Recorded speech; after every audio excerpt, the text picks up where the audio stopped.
right now from Bristol.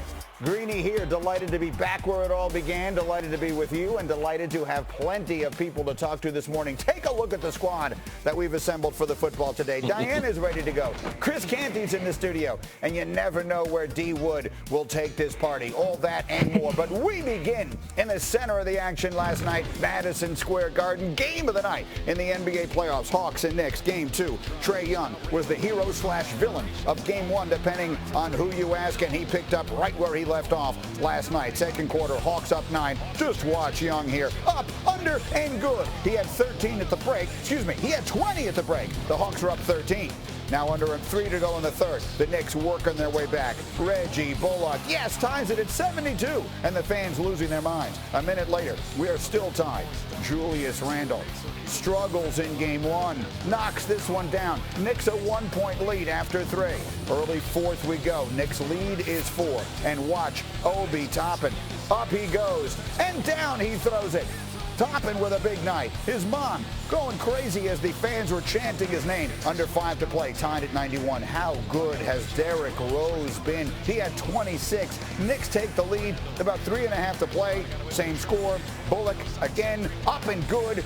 Trae Young had 30, but it wasn't enough. Knicks win at 101-92. That series is tied at 1 game apiece. We'll get back to it in a moment. But the big incident of the night took place in Philadelphia. Russell Westbrook. Wizards looking to even the matter with the Sixers. They wouldn't be able to do that, but this is the story. You will see Westbrook. This is early fourth quarter. His team down 17, and Westbrook is down. He will not be getting back up. And as he leaves the floor, take a look at this idiot. Dumps popcorn on him from the stands. The good news, after Westbrook had to be restrained from going up there, is that other fans identified the person who dumped the popcorn. That person was ushered out. Ben Simmons scored 22. The Sixers won, but that didn't seem like the story. To be blatantly honest, man, it is getting out of hand, especially for me. Just the amount of disrespect, the amount of just fans just doing whatever they want to do. It's out of pocket, man. It's out of pocket, seriously. Like, any other setting, I'm all for the fans enjoying the game and having fun. And, it's part of sports. I get it. But there's certain things that cross the line. And any other setting, I know for a fact that fans, and they wouldn't come up, and a guy wouldn't come on the street and pour popcorn on my head because he know what happened. So some things should go without saying, but we'll take a moment to say them anyway. My uncle Seth Greenberg, no relation, is here, and Big Perk gets up with us this morning as well. And Kendrick, I'll just start with you. When you see something like that happens, what are the first words you want to say this morning? I mean, it's disturbing, Greeny, and it's just not cool. When you look at the situation, we come out there, guys come out there as a former athlete, as a former NBA player.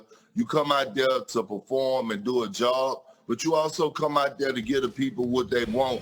And when people treat you like this, it's just not cool. But the most important thing that I'm proud of is the fans around them that pointed the guy out.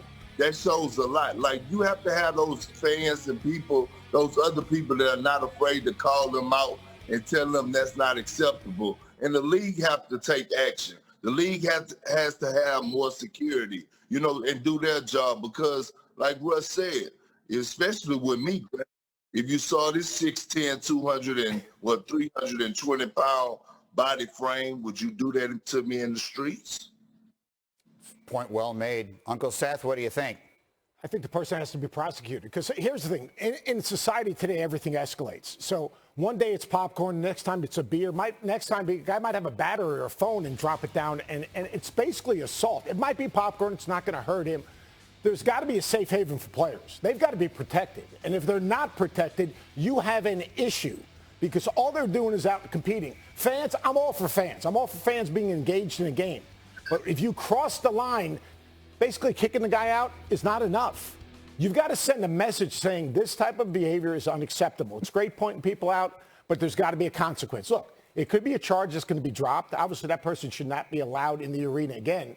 But you've got to send a message, a clear message to others that this type of behavior is unacceptable, because the next thing, it's going to be a beverage. The time after that, it might be a battery. Who knows? Look, I've played in arenas where we've had things thrown at us, whether it's coins, whether it's batteries, whether it's other things. So you know what? They need to send a message. Yeah, look, I mean, we've said it a million times.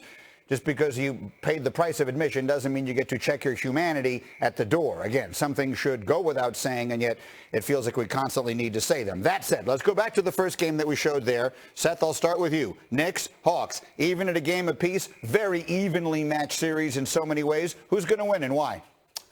Yeah, right now I'm going to say Atlantic said more ways to score. The Knicks have a chance, and the Knicks have a chance. Look, you cannot let Trae Young beat you, plain and simple. You've got to get the ball out of his hands and make it hard for him to get back. You got to make someone else make shots and make plays. If the ball's in his hands, you know what he showed? Great patience, great poise. Obviously, everyone talks about the logo range. Logo range is out. What he's doing is he's making the game easier for everyone else. So what you've got to do is you've got to find a way to get the ball out of his hands. They did that the last 5 minutes of the game. The second thing is Derrick Rose, you got to play 35 minutes. Because if you have Elfrid Payton on the court and you have Nerlens Noel on the court at the same time, you're playing 5 against 3. And they're just going to load the box and give all that help on Julius Randle and finally get the ball to Julius Randle in the middle of the floor. Where all of a sudden, if you help, he's kicking it out. You get it to him on the side, and Kendrick knows they're just coming to help. Big Perk, same question to you. One apiece is the score in the series right now. Who's going to win it and why? I got the Hawks. I got the Hawks winning because they have more offensive firepower.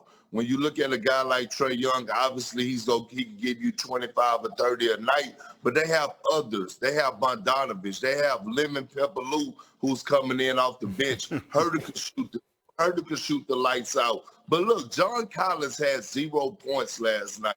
This is a guy that has been averaging 18 and 8 throughout the regular season. He won't have that type of performance at home.